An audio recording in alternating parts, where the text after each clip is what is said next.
put this off for far too long. I regret to announce this is one big pile. Well, guys, it's been 4 long months since the Rings of Power Season 2 premiered. I was willing to give this show a chance. If you saw my last video, you can see that I had a lot of grace for this show.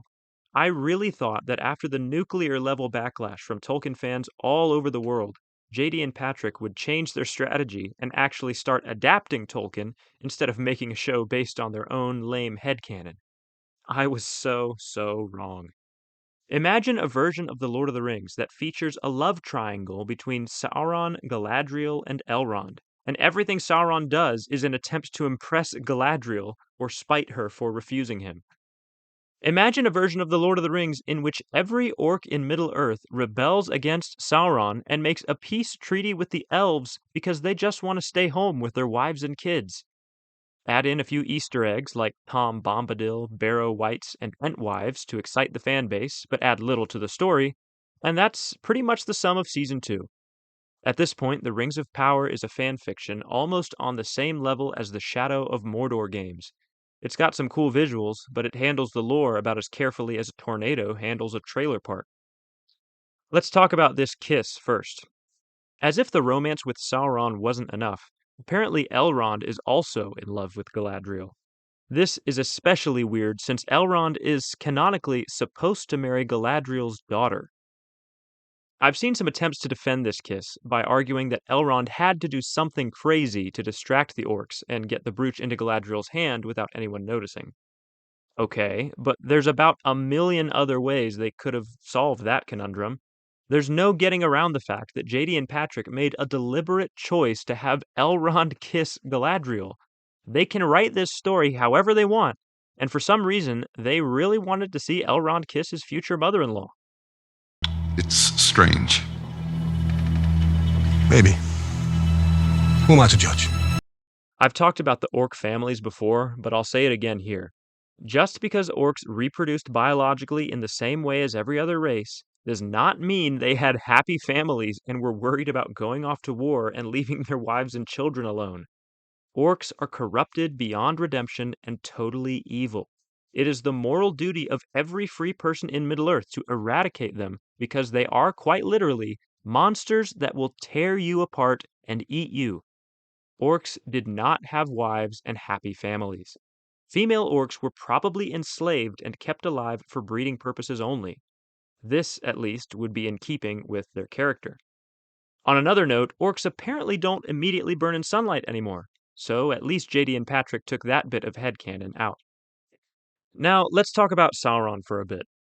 The Dark Lord Sauron is one of the greatest villains in fiction, a master manipulator who deceived and enslaved the people of Middle-earth by playing on their weaknesses and desires.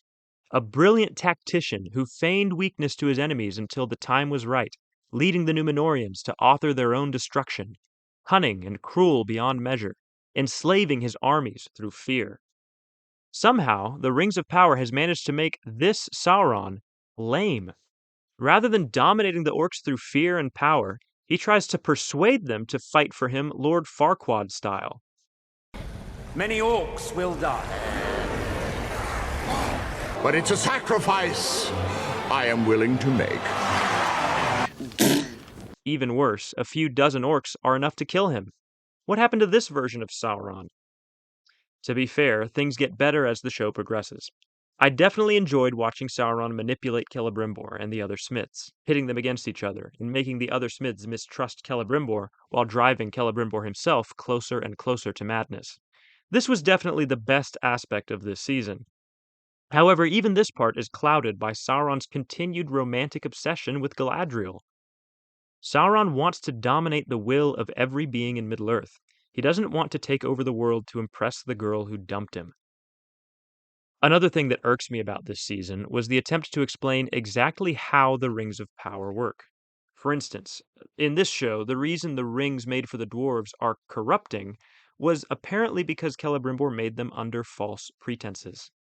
Tolkien was always vague about how magic worked in Middle-earth, and when magic is clearly happening, it's often happening very subtly, and we don't usually understand exactly how it's happening. That's because, not to state the obvious, that's how magic works. It's interesting because it's mysterious, and the Rings of Power are far more interesting when we don't understand exactly how they are made or how they work. In my opinion, dumbing down their creation into terms we can clearly comprehend was a big mistake. My last complaint on Sauron is that he goes through almost the entire show with not a single orc loyal to him. He has no army and no allies, and every evil creature in Middle-earth wants to kill him. Sauron never controlled every orc in Middle-earth, but at least some were always loyal to him. Instead, in the Rings of Power, we get all the evil creatures in Middle-earth under the rule of Adar, and all they want is to go home to Mordor and live in peace with their families. Again, why this attempt to make us sympathize with the orcs as if they're just misunderstood and need to be properly integrated into society? I don't have much to say about Gandalf and the hobbits, or Isildur's story in Pelargir, mostly because everything that happened to them felt like a distraction that had little or nothing to do with the main story.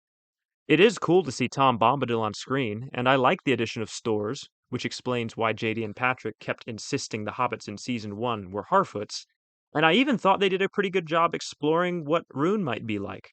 But, like putting a fresh coat of paint on an old house with structural damage and decaying foundations, fan service and Easter eggs can't save a weak story or make up for the writers inserting their own lame headcanon. When it comes to Elendil's story in Numenor, I felt this was the strongest part of the show next to Annatar and Celebrimbor. However, I do have a complaint about the way they handled the faithful.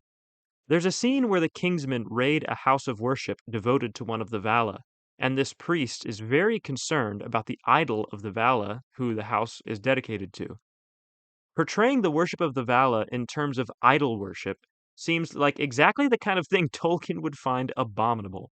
The same goes for Muriel's trial by ordeal. Both of these scenes seem wildly out of place for the faithful, and should rather be corruptions that the Kingsmen are participating in, coming from the influence of Sauron. To me, this is just one more example of JD and Patrick not understanding Tolkien as well as they think they do. On a positive note, I can think of very little negative to say about Durin and the dwarves. Nitpicking aside, I thought they did a good job exploring how the dwarven rings might have worked and affected their wielders, even if I don't think it's exactly the way Tolkien envisioned it. And even I have to admit, this scene with Durin facing down the Balrog was pretty cool. All in all, The Rings of Power Season 2 just demonstrates that the showrunners haven't really learned their lesson from Season 1. This was definitely a stronger season, but only because, unlike Season 1, it included things that Tolkien actually wrote about, like Annatar manipulating Celebrimbor and the Kingsmen taking over Numenor. As The Rings of Power progresses, I don't see JD and Patrick suddenly becoming more faithful to what Tolkien wrote, or any of this getting better. I'm honestly not sure where Season 3 is going to take us. The next thing that should be happening is the 9 rings being given to 9 men, and we don't even have 9 human candidates that could accept the rings. I think it's a huge waste that apparently most of the 9 ring raids are going to be characters that we never meet beforehand. Something a lot of people noticed about this season was the general apathy around the show. I definitely met people who liked Season 2, but for the most part, it felt like most people overlooked Rings of Power and gave their attention to other things. Hopefully, the Rings of Power can turn this trend around, but at this point, after a marginally more popular Season 2, I think the showrunners will feel affirmed and continue down the path they've been taking. Rings of Power will continue to be a mildly entertaining fan fiction, gaining the attention of mostly Tolkien superfans and a few normies, but being ignored by broader pop culture. What do you guys think about Rings of Power? If you agree or disagree, please let me know what you think in the comments. And if you like what you heard, please help me out by liking, subscribing, and sharing with a friend. And thanks so much for watching. It really does mean a lot.